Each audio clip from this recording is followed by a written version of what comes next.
You wake up, shake your hand, wait for the tingling to go away, and move on. As if that were normal, as if your body were just complaining about a bad sleeping position. But if this happens to you repeatedly, I need to tell you something. This sign has very well-defined causes according to science. Some are simple and fixable, while others require immediate medical attention. In the next few minutes here, you'll learn how to tell one from the other, understand what to eat, what to avoid, and when to act urgently. Stick with me because one of the warning signs I'm going to show you here could be crucial for your health. Well, think of the nerves in your arm like electrical wires that carry messages from your brain to your fingers and back again, okay? For these wires to work well, they need free space and a good blood flow bringing oxygen. When you sleep with your arm bent under your body or with your wrist in a strained position, you're literally squeezing that wire and reducing the blood that gets to it. The result is exactly that numbness, that tingling, that shock-like sensation you feel when you wake up. If it goes away within a few seconds after you move your arm, that's fine. It's temporary and harmless. The problem starts when that numbness shows up frequently on both sides at the same time, even without sleeping in a weird position, or when it comes along with other symptoms. That difference is what separates something simple from something that needs to be looked into. There are 7 main causes that medicine associates with this kind of morning numbness, ranging from the simplest to the most serious. The first is exactly that compression from your sleeping position we just talked about, which goes away on its own. The second is carpal tunnel syndrome, where an important nerve in your wrist gets squeezed inside a narrow channel in the wrist. It's the nerve that controls feeling in the thumb, index, and middle fingers in particular. It's especially common in people who do repetitive movements like typing, cooking, or sewing, with symptoms that are worse in the morning because the wrist stayed still for hours while you slept. The third is vitamin B12 deficiency, which is one of the most dangerous, precisely because it's silent. Vitamin B12 maintains the protective sheath that surrounds the nerves, kind of like the rubber coating around an electrical wire. And when it's lacking, that protection gradually wears down, with tingling in the hands and feet being one of the first signs of this wear. The risk is higher in people over 50, vegetarians, vegans, and those who take metformin. The fourth is poorly controlled diabetes, which damages the nerves due to chronically high blood sugar. It starts with mild tingling and can progress to loss of sensation and wounds that won't heal. The fifth is problems in the cervical spine, right here in the neck, especially herniated discs in this area, which compress the nerve roots that run down the arms and reach the fingers. The sixth condition we need to discuss is thoracic outlet syndrome, which is not as widely recognized, but nonetheless very significant, where nerves and blood vessels become painfully compressed and restricted in the area between the neck and the shoulder, which is typically found to be associated with chronic poor posture. And the seventh, which is by far the most serious, is the impairment of the circulatory system. This occurs when the blood vessels that are responsible for supplying the nerves are narrowed by the gradual accumulation and buildup of fatty deposits in the arteries, consequently and significantly reducing the blood flow to the extremities. It is precisely in this context that the specific warning signs I am about to show you right now become absolutely critical for your health. Well, but before I talk about something even more serious, right, and how you can minimize this problem, if you want to follow shorter content and everyday tips, follow me on Instagram. There, I always share health information with shorter, quicker videos. And don't forget to subscribe here to the channel and turn on the notification bell. Here, the content is longer, but I try to bring you the best information possible so you can take better care of yourself. Continuing, there are situations where numbness in your hands isn't just an annoyance, it's a warning siren. If it comes on suddenly and intensely on just one side of the body, along with sudden weakness in an arm or leg, trouble speaking, one side of your face drooping, mental confusion, or loss of balance, you could be facing a stroke when the blood flow to a part of the brain is interrupted. And every minute without treatment means neurons are being irreversibly destroyed. Don't wait, don't just watch. Call emergency services right away, or go to the nearest ER. When numbness comes along with chest pain, shortness of breath, or cold sweats, that's also an emergency and needs immediate attention.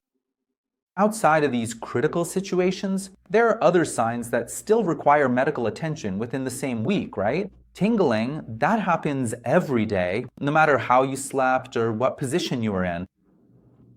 Numbness that lasts more than 30 minutes, even after changing positions, or a feeling of progressive weakness in your hands. If on top of that, you notice your fingers turning white or bluish in cold or stressful situations, even outside of the usual morning numbness, that could point to peripheral vascular issues, which also need to be checked out and shouldn't be put off, okay? Now let's talk about what's literally in your hands, starting with your plate.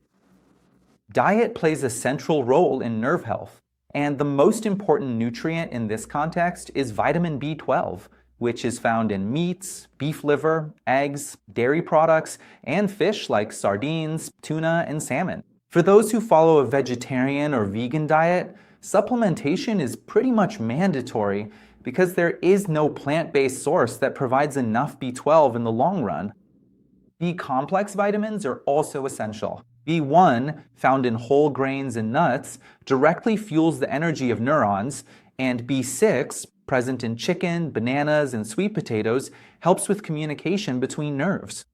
But be careful. Too much B6, more than 100 milligrams a day from supplements, can actually cause nerve damage itself. That's why you should never supplement without medical guidance.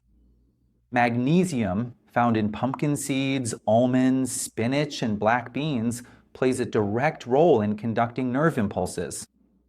And omega-3s from salmon, flaxseed, and chia protect the membranes of nerve cells against inflammation. When it comes to what to avoid, excess refined sugar is the main villain.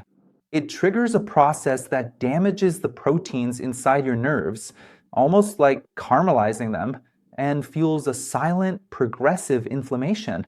Alcohol, regular consumption is directly toxic to nerves, and ultra-processed foods, also harm the circulation that supplies them.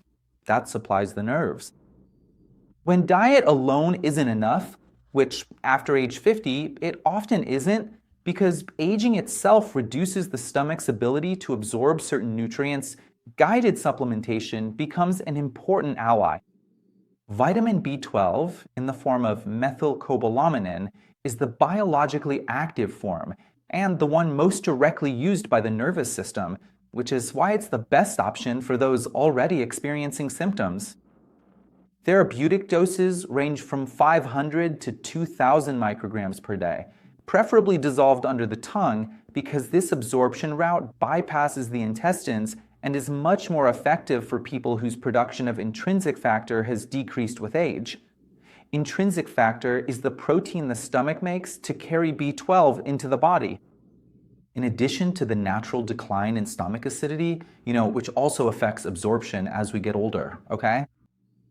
Alpha-lipoic acid is an antioxidant that acts as a specific shield against the damage that sugar and inflammation cause to nerves. Think of it like a fire extinguisher placed exactly where the fire starts. With doses between 300 and 600 milligrams per day, it has shown a consistent reduction in tingling symptoms in clinical studies, especially in people with diabetes. And there's also neural mobilization. These are gentle, specific exercises that make the nerve glide within its anatomical channel, like threading a wire through a tube to clear it out. This is a practice with growing evidence. Simple, low cost, and highly effective in cases of chronic compression. It can be learned in just a few sessions with a physical therapist and then done at home every day, okay? It's essential to emphasize that all these methods are complementary to medical treatment and never a replacement for it. They work best when the cause has already been correctly identified. That's why if your symptoms keep coming back, or if you recognized any warning signs, see your doctor. Bring a detailed report, like how long it's been happening, which fingers are affected, whether it's worse in the morning or throughout the day, and if it shows up on both sides or just one. Based on that, your doctor will investigate the most likely causes. This might include checking your blood levels of vitamin B12, tests to screen for diabetes, evaluating your circulation, or when nerve compression is suspected, a specific test that measures how fast electrical impulses travel through your nerves, pinpointing exactly where the problem is. Getting the right diagnosis is what makes treatment more effective. So don't put off having this conversation with your doctor. Your body doesn't send signals for no reason. Every persistent tingling, every numbness that comes back every morning is a message that deserves to be listened to carefully and responded to with care, because acting early is always simpler, cheaper, and more effective than acting when the problem has already progressed. That's all from me for now. God bless, take care, and the big hug.